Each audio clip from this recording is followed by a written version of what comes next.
vocês, tá? Começa depois a surgir um processo renascentista, tá? Começa a surgir um processo de renascimento, né, da cultura, começa a haver um processo de renascimento das cidades, um processo de renascimento social, e aí também começa, né, as ciências, elas começam a se abrir, começam a se criar escolas de medicina, escolas de anatomia, mais especificamente, ao longo do mundo.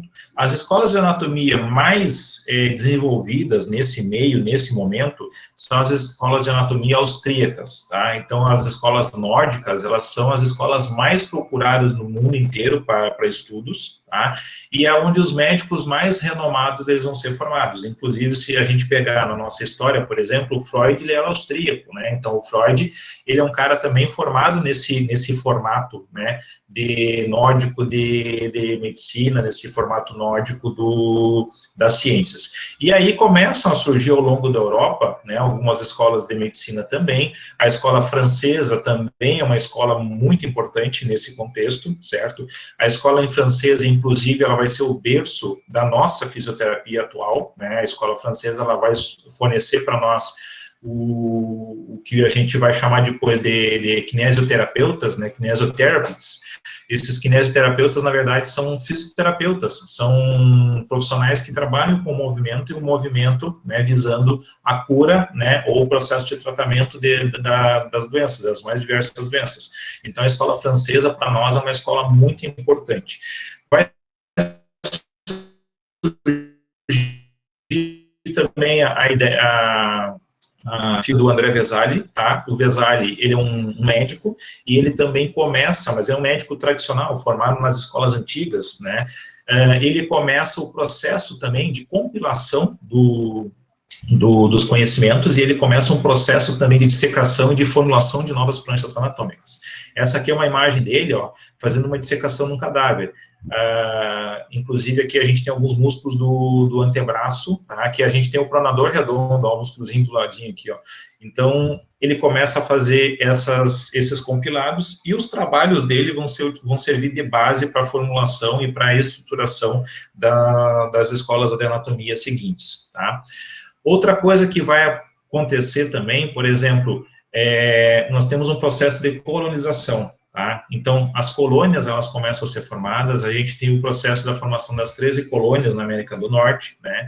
E a colônia que mais se desenvolve por causa do seu entreporto portuário, tá? Do seu entreposto portuário, é a colônia de Nova York, tá? Isso também começa a trazer o processo do desenvolvimento, o processo de ciência para a região da América, para a América do Norte, mais especificamente. Então, em Nova York, começam a se formar escolas de medicina, certo? Essa aqui é uma imagem, tá, de uma escola de medicina de Nova York, a primeira escola de medicina que foi formada, e também os processos de dissecação também, eles começam a ser feitos. Olha como as coisas eram muito primitivas, ó, uma mesa aqui tem cadáver aqui embaixo, certo? Professor. Oi. Eu posso ir ao banheiro? Sim, tranquilo. Tá bom, obrigada. Vai tranquilo, vai tranquilo. Então, esses processos eram muito primitivos, tá? Inclusive, aqui em Nova York, tá, na escola americana, tem uma,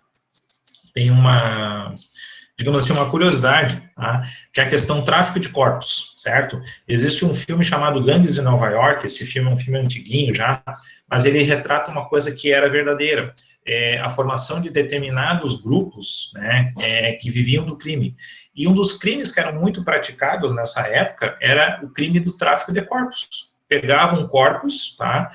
Roubavam corpos e vendiam para as escolas de medicina, para as escolas de anatomia. Isso era uma prática também comum na Europa. Inclusive, se vocês pegarem algum documentário, alguma coisa, vocês olharem, vocês vão ver assim, ó, alguns cemitérios antigos, né, com séculos de existência, principalmente no norte da Europa, são cemitérios onde os túmulos, eles vão ser gradeados, né? A gente fica pensando, tipo, poxa, é mito, porque acha que os corpos vão levantar e vão sair. Não, as famílias acabavam fazendo os jazigos, fazendo seus túmulos, e gradeavam, né, os túmulos para que não fossem roubados os corpos. Tá? Isso era uma prática bastante comum, era uma forma de crime bastante praticada no século XVIII, aproximadamente, tá? 18, 19. E isso, inclusive, em alguns cemitérios da Áustria, existia uma espécie de prisão, né? Os cemitérios tinham assim, uma espécie de cela, né?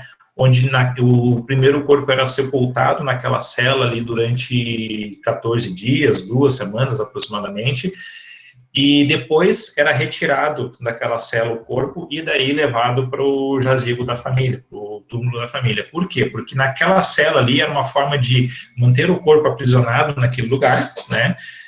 Podia-se manter uma vigilância sobre aquele local e também, nesse meio tempo aí das 2 semanas, o corpo entrava em processo de putrefação e aí ele acabava perdendo o valor de mercado, ele acabava perdendo o valor de ser traficado, né? Então, eram formas que se tentava combater o crime, né, do tráfico de corpos naquela época, certo? Então, isso aconteceu muito e em todos os lugares do planeta, tá bem? Até que hoje, certo, modernamente, nós temos algumas técnicas já de conservação dos corpos, e aí a gente vai desembocar num cara também muito controverso, que é o Peter van der Graaf. O Peter van der Graaf, ele é um anatomista moderno, né? Ele cria uma técnica de conservação dos tecidos chamada de plastinação, tá? Onde ele usa alguns polímeros, tá? E esses polímeros conseguem conservar os tecidos, conseguem conservar o formato dos tecidos e também conseguem conservar, inclusive, a cor dos tecidos, tá bem? Então, o que nós temos aqui, ó, são imagens de uma exposição que ele criou, né, uma exposição itinerante que ele criou, que já teve no Brasil, teve em Porto Alegre algumas vezes, que é a Bodywork, tá? Nessa exposição, ele cria esculturas, né, com corpos humanos, certo? Que foram dissecados, e essas esculturas, esses corpos, eles estão simulando movimentos cotidianos do corpo, tá bem? Então, vocês vão ver assim, por exemplo, essa imagem aqui é de um corpo do indivíduo que estaria estudando, por exemplo, teria que fazer alguma coisa sobre a mesa. Olha aqui, ó, membro superior dissecado, calota craniana arrancada, o cérebro está exposto, certo? Então, nós temos várias situações, né, e nessa exposição, situações do cotidiano, assim, dos corpos são colocados, são expostos, certo? Aqui a gente tem um corpo, ó, com um corte anterior, então aqui eu tenho a metade posterior, a metade anterior, aqui eu tenho os órgãos internos expostos, tá? E como se o indivíduo estivesse fazendo uma equitação, como se estivesse fazendo estivesse cavalgando. Esse aqui, o indivíduo, por exemplo, ó, tirou a pele dele, como se fosse uma roupa, e ele está pendurando a pele como se fosse um casaco, assim, que ele está chegando à rua e está tirando, certo? Então, isso a gente vai ter várias situações assim. Por que é um indivíduo muito contraditório? Porque o que se fala dele é que ele seria um novo Frankenstein, né, um novo doutor Frankenstein. Porque se diz assim, ó, os corpos que ele usa, tá, na sua quase totalidade, são corpos chineses, certo? Na China, não existe, assim, algumas regulações. Na China, as coisas, regulações do ponto de vista da ciência. Então, por isso a gente sempre duvida algumas coisas que vêm desse meio, tá? Eu digo assim, de estudos, certo? Porque existe um controle do Estado muito grande, e esse controle do Estado, muitas vezes, ele vai acabar barrando, né, o processo de deixar as coisas às claras. Então, também é um país com uma população imensa, né, mais de 1,2 bilhão de pessoas. Nesse momento, então, muitas pessoas morrem, né, e ele acaba pegando esses corpos. E o que se diz, tá, eu estou dizendo a teoria para vocês, o que se diz é que ele pega as melhores partes de corpos diferentes e ele monta uma escultura como se fosse o mesmo corpo, como se fosse um único corpo. Então, na realidade, o que a gente vê, por exemplo, não é um corpo que foi dissecado, a gente vê partes de vários corpos. Então, o que se diz é que ele monta isso e que por isso ele seria um novo Frankenstein. Ele também é uma pessoa muito polêmica, porque ele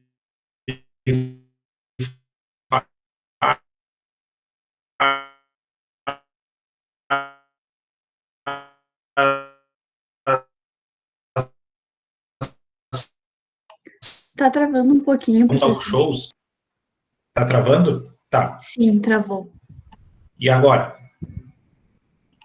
Agora dá para ouvir, mas não deu para escutar o que o senhor falou antes. Tá. Não, eu estava falando do Peter Van der Graaf. Então, ele é um cara muito controverso, né, por causa da forma dele atuar. Então, em alguns países da Europa, assim, inclusive, ele tem a entrada dele negada, ele não pode entrar, porque ele justamente tem essa questão de manipular os corpos e de fazer talk shows também, fazendo dissecações ao vivo, então isso são coisas muito controversas, tá bem? Essa aqui são outras imagens, tá? Olha só, essa aqui é uma imagem que eu acho que é bem chocante, ó, que é como se fosse uma mãe numa posição deitada e tem lá um feto na barriga, certo? Então, isso aqui são algumas amostras, né, do trabalho do Peter. É um trabalho que eu, pessoalmente, eu acho bonito, né? Eu não vou entrar na questão ética do processo dele, mas é bonito porque a gente consegue, né, enxergar bem direitinho, assim, os processos anatômicos, ok? Bom, vou interromper aqui um pouquinho o compartilhamento, voltar aqui com vocês um momento.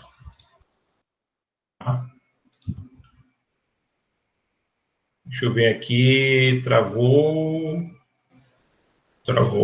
tá, mas travou rapidinho.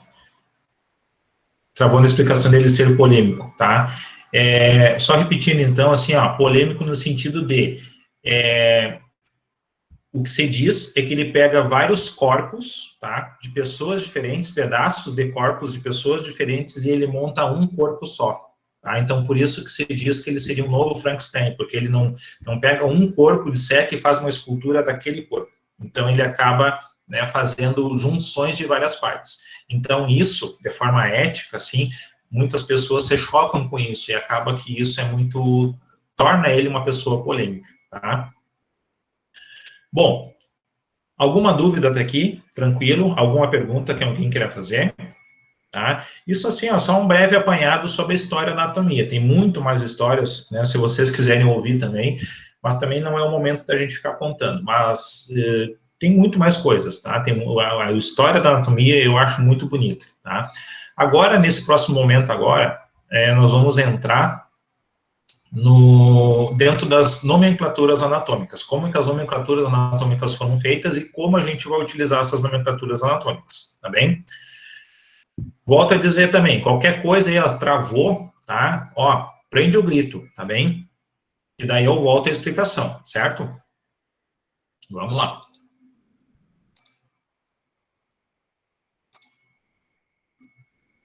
Aqui, beleza.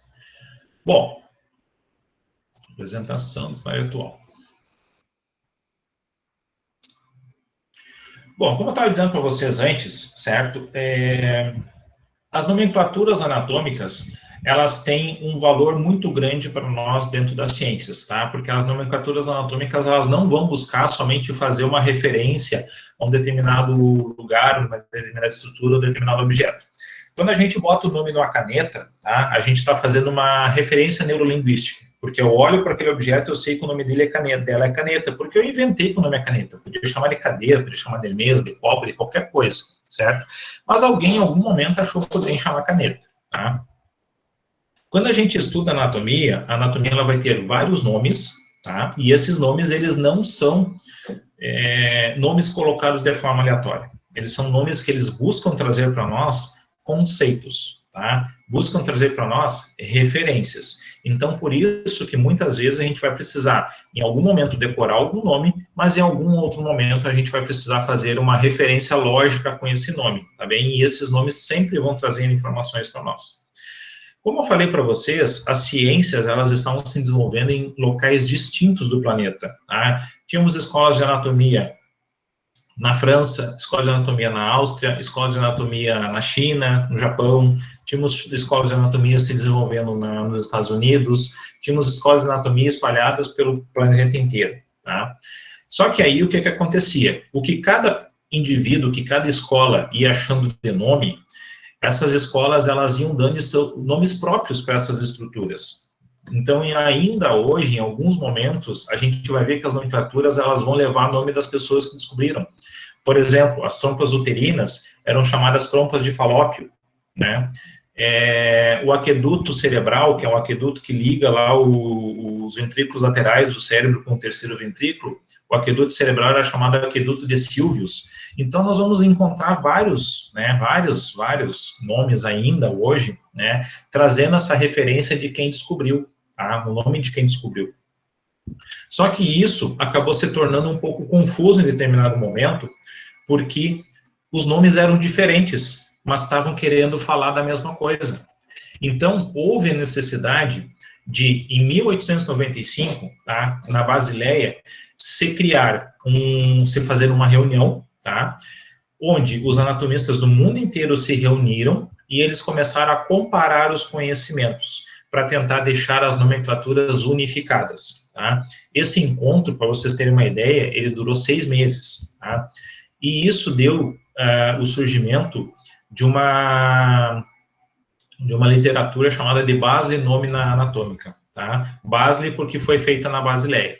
E a partir disso, depois, foram feitas várias outras tentativas de fazer revisão dos novos achados e do que já tinha em andamento também, mas somente em 1955, ou seja, 60 anos depois, se conseguiu fazer uma nova reunião em Paris, tá?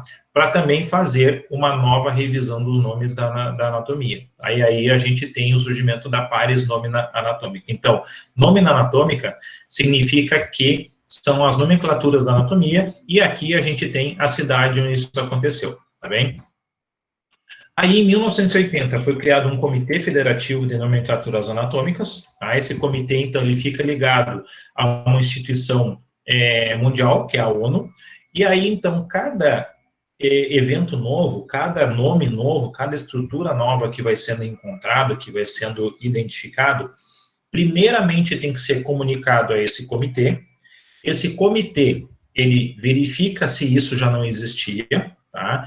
E se é uma descoberta nova, ele dá o crédito para quem descobriu, certo? E aí, então, a partir disso, é criada uma nomenclatura para essa nova descoberta, para essa nova estrutura, tá? Parece bobagem, mas ainda tem algumas coisas que estão sendo descobertas, tá bem?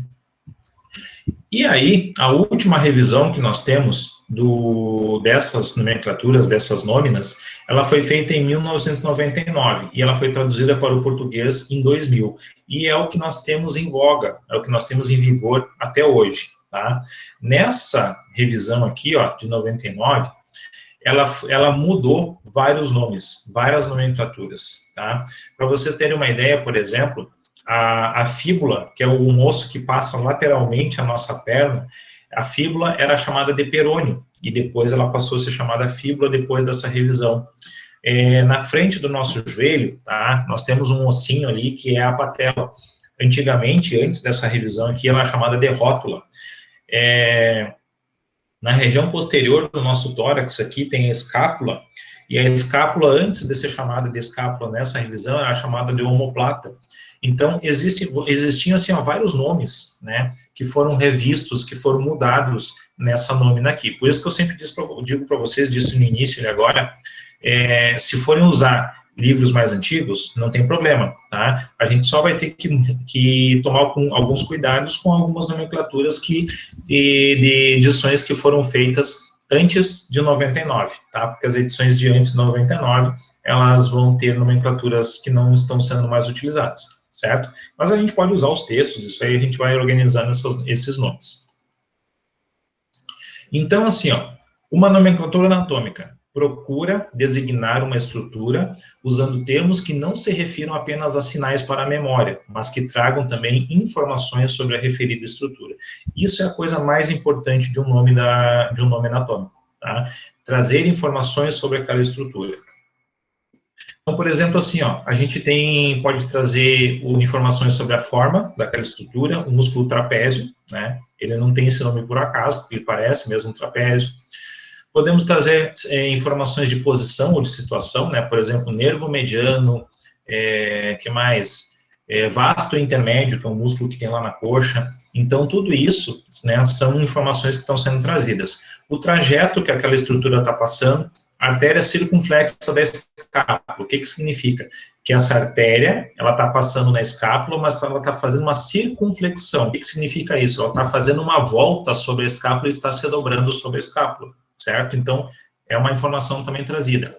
A gente pode ter informações de conexão de inter-relações. Por exemplo, ligamento sacroiliaco. O ligamento sacroiliaco, ele está segurando, tá? Como todo ligamento que a gente vai aprender, ele está segurando a articulação sacro-ilíaca, que é a articulação do sacro com o osso ilíaco, certo? Então, ele está fazendo essa ligação aqui, essa interconexão. Podemos ter uma relação da estrutura com o esqueleto. Artéria radial, nervo radial, artéria ulnar, nervo ulnar. Podemos ter artéria femoral, artéria tibial anterior, artéria tibial posterior. Então, tudo isso também são relações com o esqueleto, tá? Então, se eu disser para vocês que a artéria radial, tá para perguntar para vocês, a artéria radial está passando aonde? Está passando ao longo do osso radial, do osso do rádio, certo? E o osso do rádio vai estar aonde? Lá no antebraço, ok? Então, isso me dá informações, assim, ó, de localização do que está acontecendo. Posso ter uma função, tá? Nossos fisioterapeutas, nossos colegas fisioterapeutas. Músculo levantador da escápula, tá? Esse é o nome do músculo. Qual é a função do músculo? Levantar a escápula. Oh, meu Deus! Como eu não pensei nisso antes, certo? Então, assim, ó, muitas vezes parece óbvio, mas realmente é óbvio. Se eu disser para vocês que o nome do músculo é músculo flexor profundo dos dedos, tá? Qual é a função do músculo? Fazer a flexão dos dedos. Qual é a posição do músculo? Profunda, tá? Está colocado profundamente a pele. Então, isso são informações que o nome vai trazer para mim. Posso ter um critério misto? Posso, né? Onde eu vou trazer, por exemplo, aqui, ó, como eu disse para vocês, função e posição. Uma outra coisa, a anatomia não é boba, tá? Ela não é palhaça. Por quê? Porque se ela disser que uma coisa é colocar no nome que uma coisa é anterior, com certeza existe uma posterior. Se ela colocar no nome que existe uma coisa medial, com certeza vai existir uma lateral. Se ela disser para vocês que existe o músculo flexor superficial dos dedos, com certeza é porque existe o músculo flexor profundo dos dedos, certo?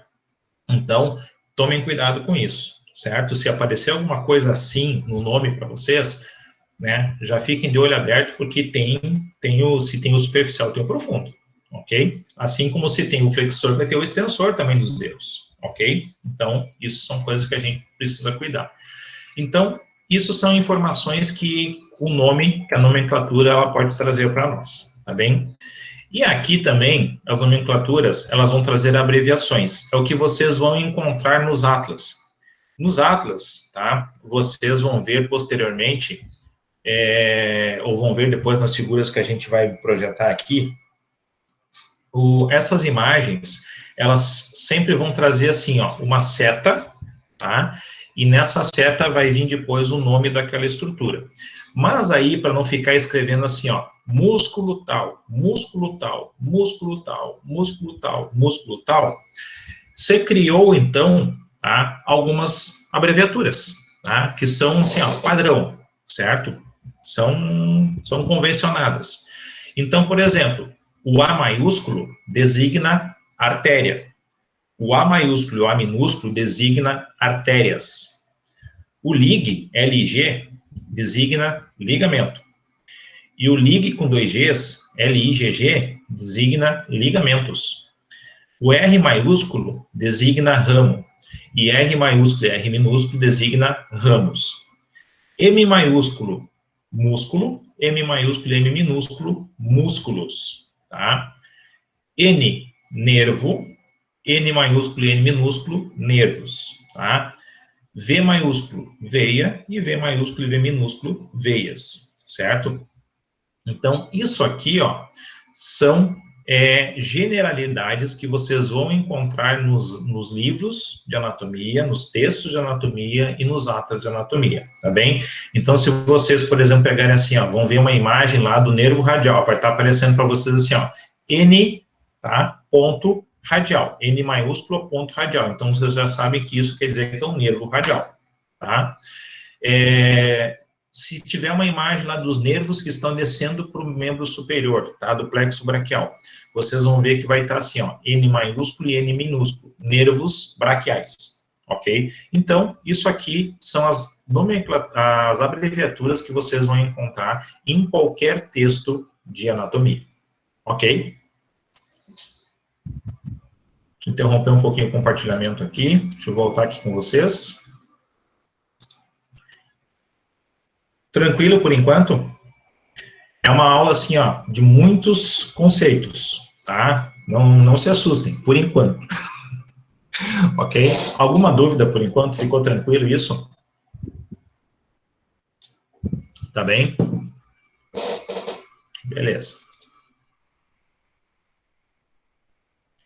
Ok, vamos voltar lá então.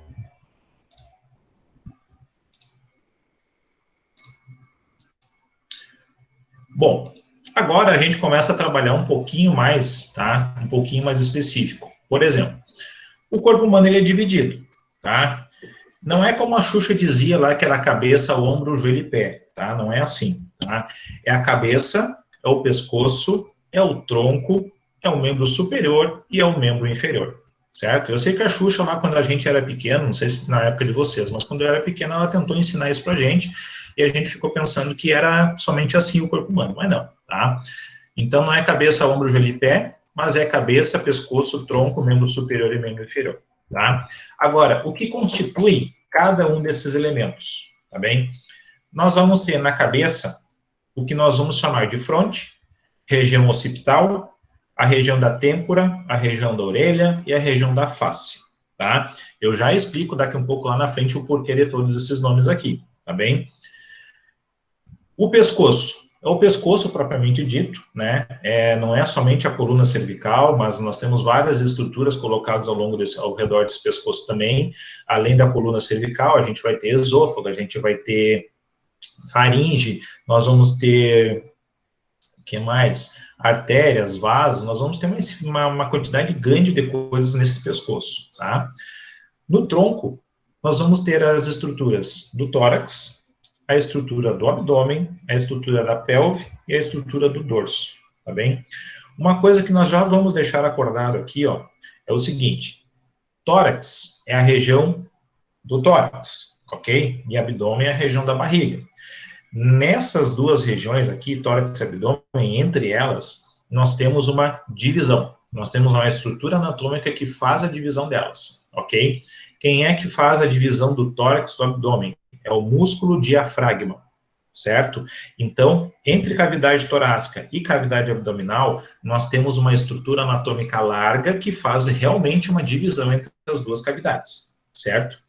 Mas, aqui agora, ó, entre abdômen e pelve, o que é a pelve? A pelve é a região inferior aqui da nossa cintura, tá? É a região do baixo ventre, certo? Do umbigo para baixo, digamos assim, de forma bem grosseira. Na região da pelve, nós não temos uma divisão, assim, ó, propriamente dita. Nós não temos uma estrutura que diga assim, ó, dessa estrutura para baixo é a pelve e dessa estrutura para cima é o abdômen. Então, na realidade, nós vamos ter uma cavidade única, que é chamada de cavidade abdominopélvica, tá bem? Só nós vamos fazer essa distinção entre abdômen e pelve, porque na pelve nós vamos ter alguns órgãos que são mais específicos de pelve. Tá? E na região abdominal, nós vamos ter órgãos que são mais específicos de cavidade abdominal. A forma como que nós vamos fazer essa divisão de abdômen e pelve é vocês pegarem na cintura de vocês vão sentir uma saliência, tá? Uma saliência óssea. E essa saliência óssea, ela vai servir como linha imaginária, traçando uma linha de uma saliência óssea, tá? Aqui na região da cintura. É aquela onde vocês botam a mão, assim, quando estão bravos, querem fazer cara indignados, vocês botam a mão ali, vocês sentem aquela saliência óssea, tá? A barriga desce assim, ó, gordinho, gordinho, gordinho, gordinho, osso, tá? Ali, então, que vocês também vão achar que é osso do quadril, mas depois a gente vai dizer que não é osso do quadril. Ali, então, se a gente traçar uma linha imaginária de um lado ao outro, é essa linha imaginária que vai dividir, tá? O abdômen da região pélvica, tá bem? Mas isso nós vamos ver mais para frente melhor também. Depois, membro superior. O membro superior, ele vai ter estruturas que nós vamos chamar de cíngulo, tá? Ou podemos também chamar de cintura, é a mesma coisa, são sinônimos, do membro superior, a região da axila, o braço, o cotovelo, o antebraço e a mão, certo? Então, agora assim, ó, pensando especificamente no membro superior, braço é uma coisa, antebraço é outra, certo? Então, tomem cuidado com isso. Membro inferior. Nós vamos ter símbolo do membro inferior, ou também podemos chamar de cintura, tá? Cintura do membro inferior, ok? Aqui, ó, nesse símbolo do membro inferior, a gente também pode chamar de símbolo pélvico, tá? Usando o termo já designando os ossos lá embaixo, que é os ossos da pelve. A pelve são ossos que os nossos avós antigas chamavam de bacia, tá bem? Mas bacia não é um termo mais aceito hoje, não é um termo utilizado hoje, a gente usa pelve, mas a gente ainda vai ouvir alguns antigos falando nesse termo de bacia. E aqui, ó, o símbolo do membro superior, tá? Nós vamos chamar de cintura escapular também, podemos chamar de cintura escapular, por quê? Porque envolve as escápulas, tá bem? Mas isso agora depois lá em esqueleto a gente vai ver melhor também. Bom, membro inferior. Símbolo do membro inferior, então, tá? Ou cintura do membro inferior, ou cintura pélvica também. Nádegas, tá? Vulgo bunda. Quadril, coxa, joelho, perna e pé, certo? Então, agora falando especificamente do membro inferior, coxa e perna, ok? Nós temos a coxa e nós temos a perna. Tomem cuidado. Assim como no membro superior eu tenho o braço e o antebraço, então não posso dizer que todo membro inferior, o membro superior é braço. Não, eu tenho duas estruturas distintas, duas porções distintas.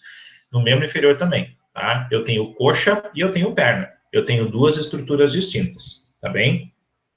Então, tomem cuidado com isso. Bom, aqui como eu dizia para vocês, ó, as cavidades do corpo humano, tá? A cavidade torácica, a cavidade abdominopélvica e depois uma outra cavidade que nós vamos encontrar é a cavidade craniana, tá? A cavidade de dentro do crânio. Com licença, tu pode voltar um pouquinho? Oi. Aí, só para tirar um print. Ah, tranquilo. Obrigada. Nada.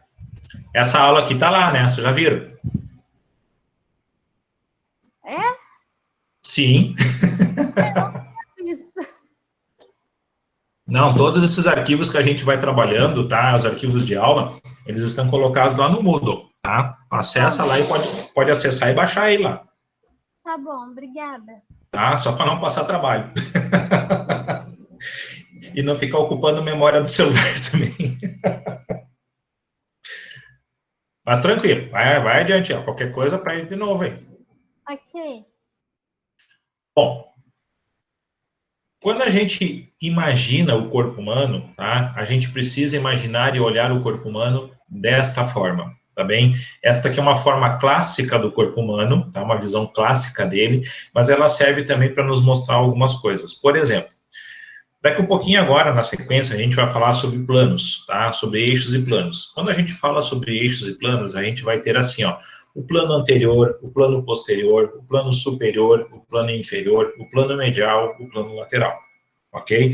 Nós temos estruturas que estão mais para o plano anterior, outras que estão mais para o plano posterior, mais para o plano lateral, mais para o plano medial, ok? Mais para o plano superior, mais para o plano inferior.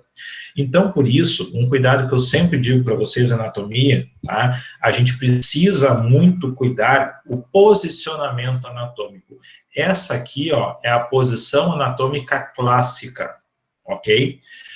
Nessa imagem aqui, ó, o indivíduo está levemente rodado a cabeça, mas no posicionamento clássico, então, tá, usando essa imagem, o olhar do indivíduo sempre está voltado para o horizonte, certo? Os membros superiores, principalmente o antebraço, eles sempre precisam estar com a palma da mão voltada para a frente. Isso aqui é clássico, tá? Inclusive, essa é a posição que a gente vai tomar cuidado sempre ao examinar o nosso paciente, certo? Porque nós temos alguns vícios, nós temos vícios posturais.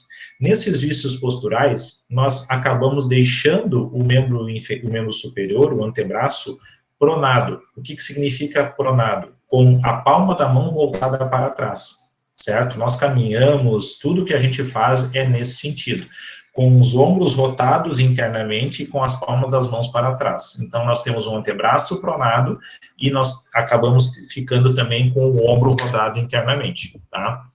Só que isso é um vício postural, ok? Do ponto de vista anatômico, nós devemos sempre enxergar o indivíduo, tá? Olhar para o indivíduo e enxergar que a região da palma da mão tem que estar voltada para frente. Então, por isso, nós temos aqui, ó, essa aqui é a região anterior do indivíduo, certo? Então, no momento do exame também, a gente deve posicionar o indivíduo de uma forma anatômica para a gente poder entender. Assim como também, já vamos pensar nisso, nós vamos olhar para o indivíduo aqui de frente para nós, tá? E esse indivíduo, ele é uma imagem espelhada nossa, tá bem? Então, o meu membro inferior direito está aqui. O meu membro inferior esquerdo está aqui, certo? Então, quando a gente olha para o nosso indivíduo, quando a gente olha para o nosso paciente, tá? Eu preciso me colocar na posição em que ele está sendo observado, tá? E o que é membro inferior direito para mim é o membro inferior direito dele, tá? Então, a imagem vai ser cruzada, ela vai ser espelhada. Então, tomem cuidado com isso. Normalmente, a gente se perde em direita e esquerda quando a gente olha para o nosso paciente, quando a gente olha para o nosso indivíduo, ok? Então, tomem esse cuidado. Isso aqui também é uma questão importante, tá? A cavidade abdominopélvica, ela vai ser dividida em regiões, tá bem? Antigamente, ela era dividida só em 4 regiões. Passava uma cruz aqui, dividia em quadrantes, tá? 4 quadrantes. Quadrante superior direito, quadrante superior esquerdo, quadrante inferior direito, quadrante inferior esquerdo. Isso aqui era ruim, tá? Para que serve essas questões quadrantes aqui? Serve para a gente guiar o nosso exame clínico, para a gente guiar a nossa avaliação com o paciente, tá bem? Por que dessa forma aqui, ó, era ruim? Porque se eu dividisse somente em 4 regiões, tá? Eu teria o paciente que chegava para mim assim, ó, eu tô com uma dor aqui do lado direito da barriga, né, na parte de cima do lado direito da barriga. Daí a gente ia examinar, se eu tivesse somente essa divisão de 4 quadrantes, aqui, ó, em cada quadrante, eu iria ter uma quantidade maior de tecidos para examinar, eu ia ter uma quantidade maior de estruturas para avaliar, e eu também, consequentemente, ia ter uma quantidade maior de hipóteses diagnósticas, certo? Agora, recentemente, o que nós temos? Esta divisão aqui, tá? É um jogo da velha. Passa 2 linhas, tá? Aliás, 2 colunas e 2 linhas, tá bem? Então, a gente divide isso em 9 regiões. Agora, então, eu tenho região hipocondríaca, tá? Ou de hipocôndrio direito, região hipocondríaca ou de hipocôndrio esquerdo, região epigástrica, depois eu tenho região lateral direita ou região de flanco direito, região lateral esquerda ou região de flanco esquerdo, região umbilical, e aqui depois eu tenho a região inguinal, tá? Direita, região inguinal esquerda, e aqui eu tenho a região suprapúbica, tá? Ou região hipogástrica. Nestas regiões aqui agora, se o indivíduo chega assim para mim, ó, eu tô com uma dor aqui do lado direito aqui, bem aqui, ó, e o indivíduo chega palpando para nós aqui onde é a dor. Bom, é a região do hipocôndrio direito, tá? O que eu tenho na região do hipocôndrio direito que pode dar dor? Eu tenho fígado, eu tenho vesícula. Ponto. Já reduz para nós a questão do diagnóstico. O indivíduo chega aqui, ó, mas eu tô com uma região aqui, ó, uma dor aqui na região do meio, aqui na boca do estômago, muitas vezes o paciente chega dizendo para nós isso. O que eu tenho aqui nessa região epigástrica que pode me dar dor? Eu tenho o estômago, propriamente dito, tá? Eu posso ter uma dor irradiada da vesícula, ou também eu posso ter problemas cardíacos, tá? O infarto, muitas vezes, ele pode trazer a dor para cá, para a região hipogástrica, tá? Para a região epigástrica, e não levar a dor para o membro superior esquerdo, tá? Então, são formas que a gente vai ter de fazer a avaliação. Então, reduzindo a quantidade da área que a gente vai examinar, a gente também reduz a quantidade de hipóteses diagnósticas que nós vamos ter para examinar. E isso nos dá um diagnóstico também mais acertado, mais acurado e mais rápido também, certo? Então, isso são formas da gente poder examinar o indivíduo usando, né, estruturas anatômicas. Ok? Bom, seguindo aqui. A gente vai até às 9h30, mais ou menos, tá bem? Aí a gente encerra. Tudo tranquilo por aí? Eu não entendi o que tu falou do horário. Nós vamos terminar a aula 9h30. Tá bom, obrigada. Tá? Bom, posicionamento anatômico. Deixa eu só voltar aqui e ver se tem alguma coisa no chat aqui. Tudo certo? Todo mundo está bem, está entendendo, está vivo, já dormiu, já está acordando de novo? Não, tá tudo bem, tudo certo? Tudo tranquilo, professor. Beleza. Tá? Vamos lá. Bora lá. Opa, não é aqui. Aqui.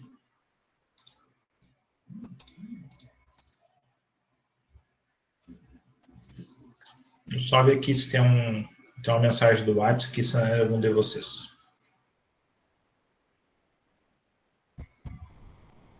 Não.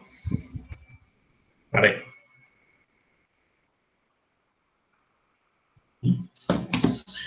Tinha uma mensagem de algum de vocês, mas era lá das 8 e pouco, das 8 horas da manhã, agora não adianta mais responder. Ai, ai. Só eu mesmo. Vamos lá. Do slide atual. Bom, então agora a gente começa a falar, tá, do posicionamento anatômico. Por que o posicionamento anatômico ele é importante para nós? Porque a gente precisa do posicionamento anatômico para poder fazer referência às estruturas anatômicas que nós vamos avaliar ou que nós vamos identificar, ok? E também as estruturas anatômicas, o nome delas, vai levar muitas vezes em consideração a posição que elas estão, tá bem? Então, por exemplo, como eu disse para vocês, ó, esse bonequinho aqui ele está mais correto. Esse bonequinho aqui, então, ele mostra para nós a posição anatômica que sempre nós vamos olhar no nosso indivíduo, tá bem? Se nós vamos deitar ele numa maca, se a gente vai olhar ele numa cama, a gente tem sempre que imaginar que ele está nessa posição aqui, certo? Para a gente não se enganar, ó, porque essa região daqui, ó, da palma da mão e a parte anterior do braço, isso aqui está no plano anterior, certo? Por mais que a gente esteja com a mão voltada para trás, com o antebraço pronado, certo? Isso continua sendo região anterior, ok? Região anterior do antebraço. Isso é extremamente importante para nós, fisioterapeutas, e para vocês, enfermeiros, ok? Porque no momento que vocês avaliam o paciente, seja na chegada de um pronto atendimento, seja numa unidade básica de saúde, seja dentro de um hospital internado, seja dentro de uma clínica, seja onde for que vocês forem, né, avaliar o paciente, e vocês querem, por exemplo, identificar assim, ó, digamos que vocês estão trabalhando numa casa de repouso, tá? E aí vocês vão avaliar os pacientes naquele dia, assim, naquela manhã, vocês vão fazer isso de forma rotineira, mas naquela manhã vocês avaliaram e vocês viram assim, ó, o paciente está com um roxo, tá? Tá com hematoma aqui, ó, no antebraço. Aí vocês vão lá na fichinha e vocês vão descrever, ó, paciente, né, amanheceu com um hematoma na região anterior do antebraço, ok? Porque daí vocês fizeram o registro da região onde esse hematoma estava, e aí depois você começa a investigação. Por que sofreu esse hematoma? Por como esse hematoma foi surgir ali? O que aconteceu com esse indivíduo, né?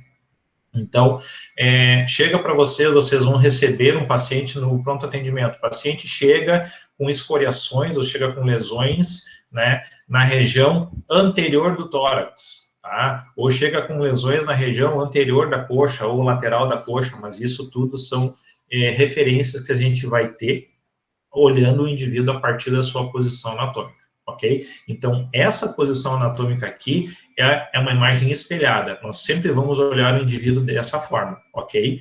E também a gente vai identificar direita e esquerda como se a gente estivesse identificando em nós, tá bem?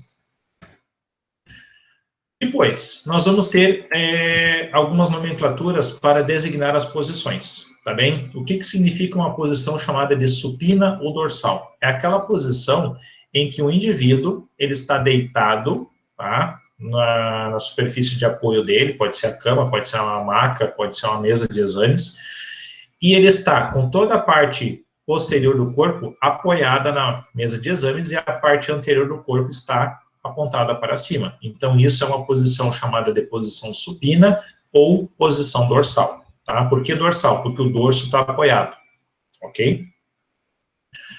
A famosa posição prona, que todo mundo fala hoje, né, mas que a gente já conversa sobre posição prona há muito tempo, mas agora ela entrou em moda, né, em moda e é necessária. Digo para vocês que ela é extremamente necessária, nos ajuda muito nesse momento agora. A posição prona ou posição ventral é a posição onde o indivíduo ele está deitado, tá, com a região anterior do corpo apoiada na superfície. Tá? Seja na maca, na cama, na mesa de exame, em qualquer lugar. E a parte dorsal dele, ó, tá livre. A parte posterior dele tá para cima, tá bem? Nessa posição prona aqui, tá? Por que eu posso chamar ela de ventral? Porque a posição anterior, ó, a região ventral, ela está apoiada sobre a mesa de exame, sobre a superfície de apoio, tá bem? Então, são duas posições que a gente pode utilizar. Só salientando, tá, que dentro do ambiente hospitalar, tá, dentro do ambiente da saúde, nós vamos encontrar um sinônimo para a posição, tá? Quando a gente quer designar a posição em que o paciente está no leito, a gente vai usar o termo decúbito, tá? Então, nós vamos encontrar o paciente no decúbito dorsal, nós vamos encontrar o paciente no decúbito ventral, decúbito supino, decúbito prona, tá? Então, é um sinônimo que a gente vai utilizar dentro da nossa prática clínica para poder designar posição, tá? É uma palavra sinônimo. Depois aqui, ó, decúbito lateral ou posição lateral. Quando o cara fica na posição lateral, tá? Ele vai ficar ou na lateral esquerda ou na lateral direita dele, certo? Essa aqui, ó, é uma posição chamada posição de Trendelenburg. O que é o Trendelenburg? Trendelenburg é o cara está deitado numa mesa reta e a cabeceira baixa, tá? Abaixo da linha zero da posição, tá? Então, assim, ó, não é pegar o cara, deixar ele deitado numa superfície e levantar as pernas dele. Não, é baixar o tronco dele em relação à superfície, ok?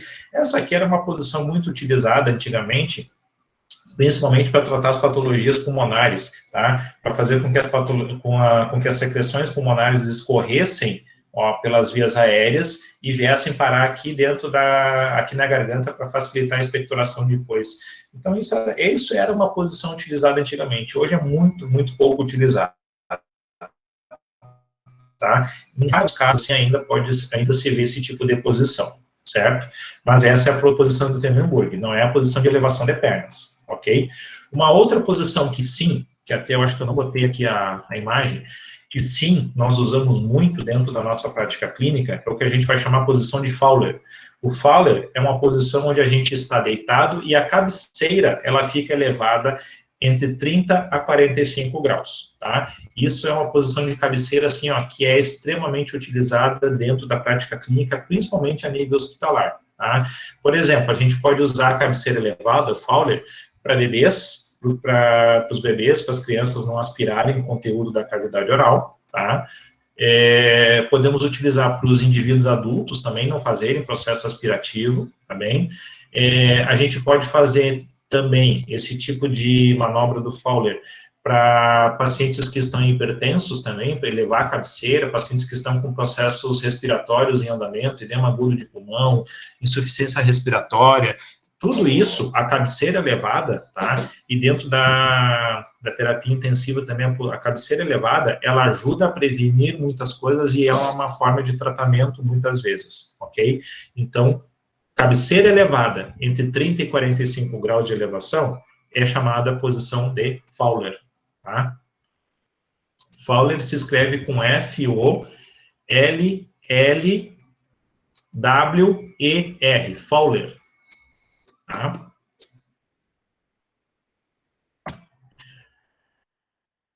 Certo aí? Alguém dá um ok para mim aí? Tudo certo. Beleza. Bom, agora a gente começa a falar, então, dos nossos termos anatômicos, tá? O que vão levar em consideração os planos. Professor, Sim. eu queria fazer duas perguntas, se tá ok.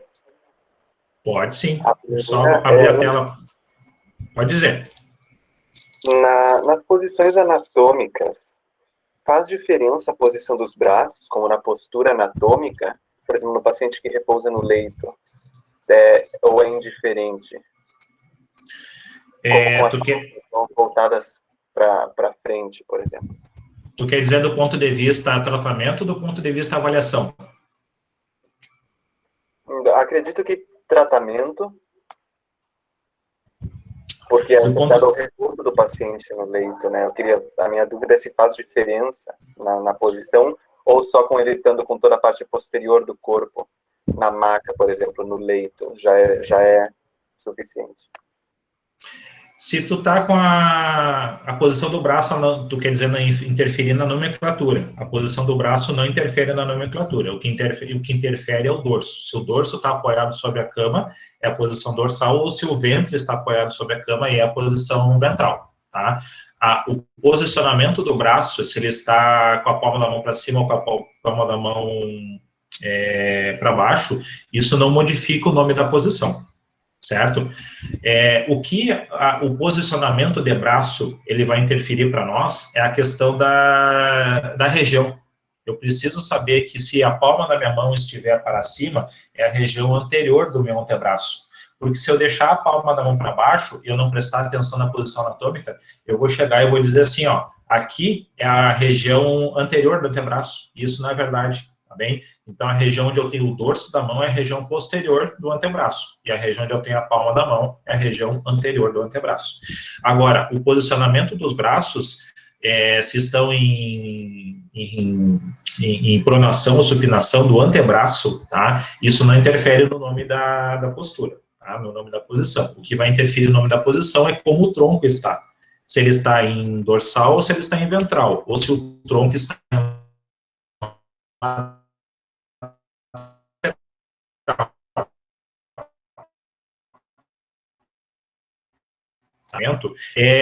como os braços vão estar colocados. Se o braço está colocado, posiciona... Oi. Não deu para ouvir nada do que tu disse. De qual parte? A última parte travou. Tá. Então, assim, ó, na questão posicionamento de braço, tá? Como os braços estão posicionados, não interfere no nome que a gente vai dar da posição do corpo. Tá? O que interfere para a gente dar um nome da posição do corpo é como o tronco está apoiado. Se o tronco estiver apoiado dorsal, ele está na posição dorsal. Se o tronco estiver apoiado na posição ventral, ele está na posição ventral. E aí independe se o braço está virado, se não está, aí não tem muita essa diferença. Agora, o que a posição do braço interfere para nós do ponto de vista clínico, tá? Muitas vezes, é se o braço está dobrado, por exemplo, a circulação do braço ela fica comprometida, a circulação do membro superior ela fica comprometida. Se eu tenho um indivíduo que ele está muito edemaciado, o membro superior, eu preciso, por exemplo, colocar muitas vezes o membro superior em posição de drenagem anatômica. E aí, quando eu vou fazer drenagem anatômica, eu preciso pensar sempre assim, ó, que eu preciso ter desnível, tá, de posição. E nesse desnível de posição, o membro que eu estou drenando, ele precisa estar acima da linha do coração, para que eu consiga ter uma drenagem postural adequada. Eu sempre digo para vocês que a gente tem um hábito em hospital, que é quando a gente coloca o paciente sentado e a gente deixa as perninhas dele apoiada num banquinho, né, em alguma coisa assim, deixa as perninhas para cima e a gente diz que aquilo ali vai fazer retorno venoso. Isso não faz retorno venoso. Por que que não faz? Porque o retorno venoso, ele depende do desnível em relação ao coração. Então, eu estar sentado como eu estou agora, eu posso até deixar minhas pernas esticadas, mas isso não vai fazer com que o meu sangue retorne mais rápido. Porque para retornar mais rápido, eu preciso que os membros inferiores estejam elevados acima da linha do coração. Então, sempre quando a gente pensa em posicionamento anatômico, e esse posicionamento anatômico sendo utilizado de forma clínica, de forma tratamento, a gente tem que pensar nessas questões, tá? Então, para mim fazer drenagem dos membros superiores, aí sim, aí a posição deles tem que ser em elevação em relação à linha do coração, tá bem? Mas a forma como eles estão não interfere na nomenclatura da posição do tronco, certo? Não sei qual era a outra pergunta, ou se eu respondi. Assim, a posição prona, particularmente na terapia intensiva da síndrome respiratória, né, associada ao COVID, ela é adotada por qual razão específica? A posição prona, tá? Ela tinha alguns conceitos, tá? Vocês vão ouvir, assim, a questão da dependência de posição do pulmão em relação à cavidade abdominal, o aumento da pressão apoiando o tronco sobre a região abdominal, que isso faria um aumento da pressão em cima da barriga, isso pressionaria o diafragma, faria uma expulsão diferenciada do diafragma. Isso tudo eram conceitos antigos que a gente tinha e que, infelizmente, com a pandemia, isso se modificou e vieram estudos novos. Tem um estudo, deixa eu me lembrar agora, não é da Finlândia. É finlandês, sim. Tem um estudo finlandês que foi publicado em maio para junho de 2000 agora, onde eles fizeram um estudo com ressonância magnética colorida. E aí eles começaram a avaliar por que a posição prona, né, ela interferia na região pulmonar. E aí o que eles descobriram? Eles descobriram que, eles deram um nome para isso, né, chamaram de arquitetura vascular pulmonar, que a arquitetura vascular pulmonar, ela é diferente na região posterior do pulmão, porque ela tem mais vasos na região posterior do pulmão. E esses vasos, eles têm mais óxido nítrico na parede do vaso, e o óxido nítrico é um elemento químico dilatador, ele é vasodilatador. Então, no momento que a gente coloca o paciente de barriga para baixo, a vasculatura pulmonar, ela continua bastante vascularizada, tem muito sangue passando naquela região posterior do pulmão, mais do que na região anterior. E quando a gente coloca o indivíduo de barriga para baixo, o gás que está entrando dentro do sistema respiratório, ele começa sempre a se concentrar nas regiões mais superiores. E aí, agora tu casa uma região onde tem mais vasculatura com mais ar chegando. Então, tu consegue fazer uma difusão melhor do oxigênio que está entrando para dentro do sistema respiratório a partir dessa posição. Se a gente pensar ao contrário, o paciente na posição supina, né, de barriga para baixo, as regiões anteriores do pulmão, tá, a frente do pulmão, ela vai ser mais ventilada, ok? E a região posterior do pulmão, ela é mais vascularizada. Essas coisas, elas estão sempre se afastando um pouco, porque isso é física, ok? Então, o ar sempre se concentra nas partes mais altas. Então, no momento que tu tem essa descoberta, que diz assim, que ela diz que nós temos mais vasos, nós temos mais vascularização, e que esses vasos têm mais elemento químico vasodilatador na região posterior do pulmão, aí casa a teoria toda. Porque se eu botar o cara de bruços, botar ele na posição prona, eu vou fazer com que os gases cheguem mais na região posterior do pulmão, e a região posterior do pulmão é onde eu tenho mais vasos e mais capacidade de captação de O2. Então, isso me dá vantagem dentro do processo ventilatório. Por isso que a posição prona, então, ela é muito utilizada hoje, ok? Mas já digo para vocês de antemão, posição prona, ela não é 100%, não é todos os pacientes que vão conseguir se adaptar a ela, tá? Infelizmente, vai ter aquele caso grave, onde a gente vai pronar o sujeito e não vai dar certo, vai ter que despronar o indivíduo. Daqui a pouco a gente vai tentar mais uma vez, vai pronar outra vez e ainda não vai dar certo. Esse indivíduo, é aquele indivíduo assim, ó, a posição não está interferindo. Por quê? Porque a vasculatura pulmonar dele tem alguma alteração. Aí pode entrar as questões comorbidades. O cara pode ter uma doença vascular, o cara pode ser um tabaquista, ele pode ter uma diabetes mellitus, aí entra aquelas comorbidades que a gente já vem ouvindo falar há bastante tempo.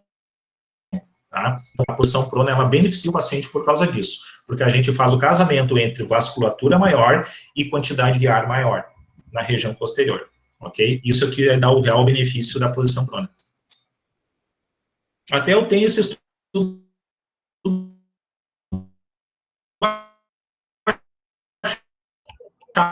Tá travando, professor. Se vocês quiserem, sei lá, gente. Perdão, o que o senhor tem que travou? Não deu para escutar?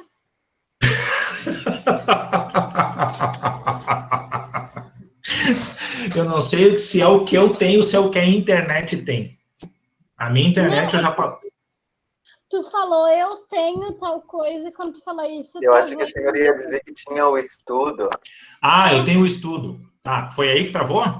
Sim. Ah, tá. Eu entendi o que eu tenho. Não. Eu passei a minha internet já para 120 MB, eu acho que vou ter que passar para 250 MB, daqui a pouco não sei mais o que eu faço com ela. Isso que não é inverno, né? Imagina se for inverno, ela vai estar congelada. Não, assim, ó, quando eu falo desse estudo da posição prona, assim, que a gente faz a correlação com a arquitetura vascular, com a anatomia do pulmão, eu tenho esse estudo, eu vou deixar para vocês ali na página. Aí uma coisa que eu já vou dizer para vocês, assim, ó, o mundo acadêmico agora mudou, certo? Ele mudou em relação à escola, porque na escola, né, tudo que vocês estavam tendo, assim, era na língua portuguesa. Agora vocês vão ver que no mundo acadêmico, tudo que é de bom, que é produzido, ele é publicado em inglês. Então isso vai mudar. Se você já tem, assim, ó, propriedade com inglês, pai, beleza. Mas se vocês não têm propriedade com inglês, Google Tradutor, tá? Sem, assim, ó, sem a menor vergonha de dizer isso para vocês, Google Tradutor, usem o Google Tradutor. E aí vocês só tomem cuidado com os programas que eles traduzem o artigo inteiro. Aí, né, no traduzir o artigo inteiro, muitas vezes os programas, eles vão mudar o significado das frases, eles vão desconfigurar o significado. Então, assim, ó, o que eu recomendo para vocês? Baixa o Google Tradutor ali e vai traduzindo trechos, tá? E aí vocês vão lendo os artigos aí que vocês vão ter, tá? É bastante... E vocês vão ver que daqui para frente, assim, cada vez mais as literaturas confiáveis, tá? Elas são produzidas em inglês e elas são publicadas em inglês, ok? Para nós, na área da saúde, a plataforma que mais tem estudos, tá? É uma plataforma chamada de PubMed. Esse é o site onde a gente vai encontrar tudo o que a gente precisa de estudos, de artigos científicos, né, dentro da área da saúde, mas em inglês, tá? E se vocês precisam de artigos em relação ao COVID, os artigos em relação ao COVID, eles são todos liberados, são todos free, tá? Aí uma outra hora eu ensino para vocês como a gente baixa pirateado os artigos da PubMed, sem pagar nada. Porque vocês vão ver lá, vocês vão dizer, esse artigo é bem legal, vocês entram no artigo lá, aí vocês só leem o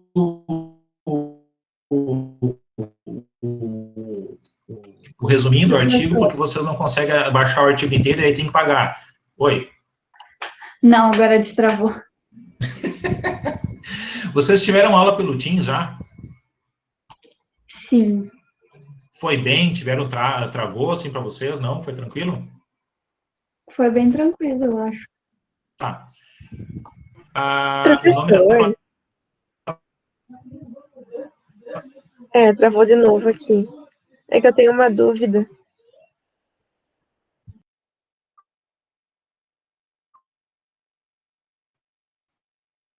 O nome da base de dados... Oi, me ouvem? Travou tudo de novo. Assim, Tá. eu tenho uma dúvida. Pode falar. Essa posição, o estudo mais recente, assim, ele substituiu totalmente o outro método? Nessa última posição que tu disseste? A prona? É.